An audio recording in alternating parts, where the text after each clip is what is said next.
ओम नमः शिवाय।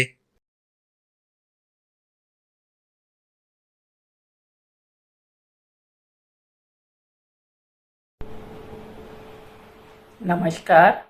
आज हम मुंशी प्रेमचंद द्वारा रचित कहानी बड़े भाई साहब पढ़ने जा रहे हैं।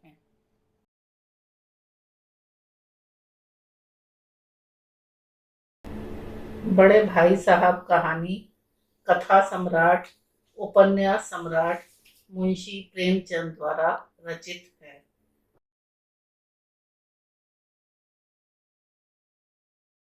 कहानी कुछ इस प्रकार है। बड़े भाई साहब कथा नायक अर्थात छोटे भाई से 5 साल बड़े थे।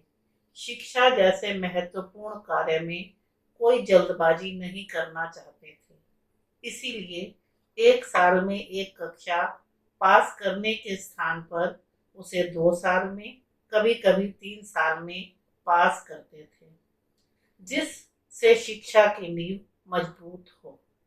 बड़े भाई साहब क्योंकि छोटे भाई से 5 साल बड़े थे, इसलिए उन्हें छोटे भाई की देखभाल का पूरा अधिकार था। बड़े भाई साहब का स्वभाव बड़ा अध्ययनशील था। हर समय किताबें खोलकर बैठे रहते, यहाँ तक कि दिमाग को आराम देने के लिए भी कभी कॉपी पर या किताबों के हाशिए पर चिड़ियों, कुत्तों, बिल्लियों की तस्वीरें बनाते। कभी एक ही नाम 10-20 बार लिखते, कभी एक शेर को बार बार सुंदर अक्षरों में लिखते, कभी ऐसे शब्द लिखते जिसका कोई अर्थ नहीं होता।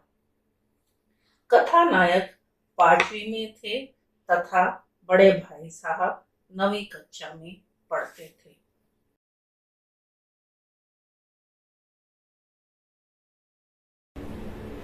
कथा नायक अर्थात छोटे भाई का पढ़ने में बिल्कुल मन नहीं लगता था।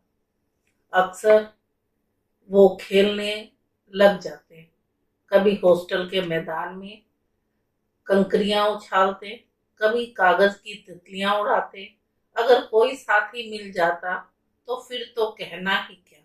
कभी वो चार दीवारी से कूदते, कभी फाटक पर चढ़ के झूलते। कथा नायक जब खेल कर वापिस आते तो बड़े भाई साहब एक ही सवाल पूछते, कहाँ थे। इस प्रश्न का कोई उत्तर कथा नायक छोटे भाई के पास नहीं होता। इस पर बड़े भाई साहब को फटकारने का पूरा अवसर मिल जाता। बड़े भाई साहब कहते, अंग्रेजी पढ़ना कोई हंसी खेल नहीं। बड़े बड़े विद्वान अंग्रेजी जानने के लिए रात दिन यत्न करते हैं, फिर भी अंग्रेजी पूरी तरह नहीं सीख सकते।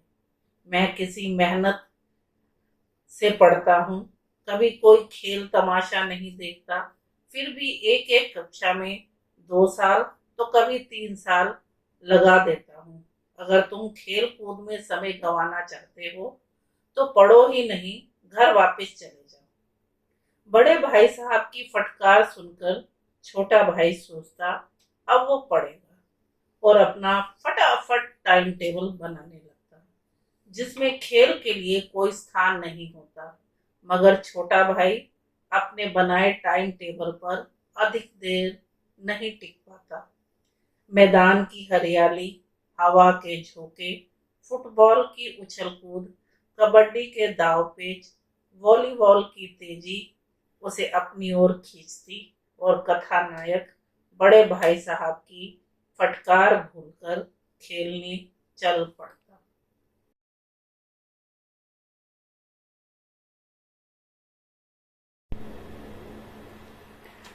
सालाना परीक्षा परिणाम आया। कथा नायक न केवल पास हुए बल्कि कक्षा में प्रथम भी आए। अब तो सारा समय खेल कूद में बीतने लगा। भाई साहब का भय तो खत्म ही हो गया। इसे बड़े भाई साहब ने भाप लिया, और एक दिन उन्होंने छोटे भाई को पकड़ लिया और कुछ इस प्रकार फटकार लगाई, इस साल पास हो गए तो तुम्हें घमंड हो गया है। पर याद रखो, घमंड तो बड़ों बड़ों का नहीं रहा। रावण चक्रवर्ती राजा था। पृथ्वी के राजा ही नहीं, देवता भी उससे डरते थे। परंतु उसके घमंड के कारण जब उसकी मृत्यु हुई तो उसके परिवार का कोई उसे पानी देने वाला भी नहीं था। अर्थात उसके घमंड के कारण उसके तथा उसके परिवार का विनाश हो गया। शैतान भी बड़ा घमंडी था। ईश्वर का सबसे बड़ा भक्त होने पर भी स्वर्ग में उसे स्थान नहीं मिला। शाहे रूम ने घमंड किया, अंत समय भीख मांग मांग कर मरा।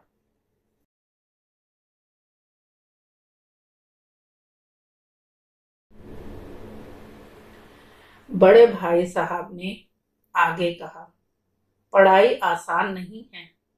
अलजेब्रा, ज्योमेट्री पढ़ने में लोहे के चने चबाने पड़ते हैं। इंग्लिस्तान का इतिहास तो बड़ा पेचीदा है। उनके बादशाहों के नाम याद रखना आसान नहीं। 8 हेनरी हुए। कौन सा कांड किस हेनरी के समय में हुआ, याद रखना आसान नहीं। दर्जनों जेम्स व विलियम हुए। इन अंग्रेजों के पास अनेक नाम भी नहीं, एक ही नाम के पीछे दोयम सोयम पंचम लगा देते हैं। ज्योमेट्री तो कुछ समझ नहीं आती। अ ब ज की जगह अगर आ जा बा लिख दिया तो सब गलत।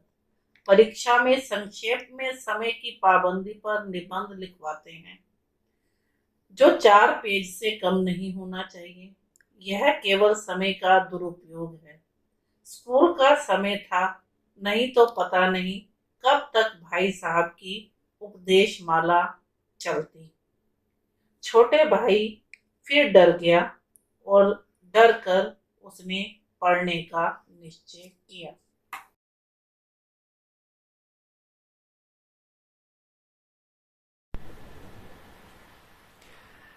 इस तरह 1 वर्ष बीत गया। फिर वार्षिक परीक्षा का परिणाम आया। छोटे भाई फिर कक्षा में प्रथम आए और बड़े भाई साहब फेल हो गए। अब छोटा भाई बड़े भाई साहब से एक ही कक्षा पीछे रह गया। बड़े भाई साहब का व्यवहार नरम हो गया। वह छोटा भाई निरंकुश हो गया। वो सारा दिन अब पतंगबाजी में समय बिताने लगा।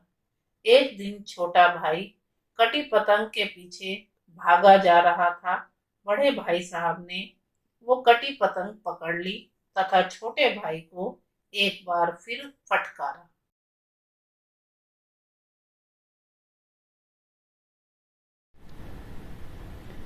बड़े भाई साहब ने छोटे भाई को फटकारते हुए कहा, हो सकता है अगले साल तुम मेरी कक्षा में आ जाओ और फिर मुझसे भी आगे निकल सकते हो, पर आयु में मैं तुमसे अधिक हूं तो जीवन के अनुभव भी मुझे तुमसे अधिक ही रहेंगे।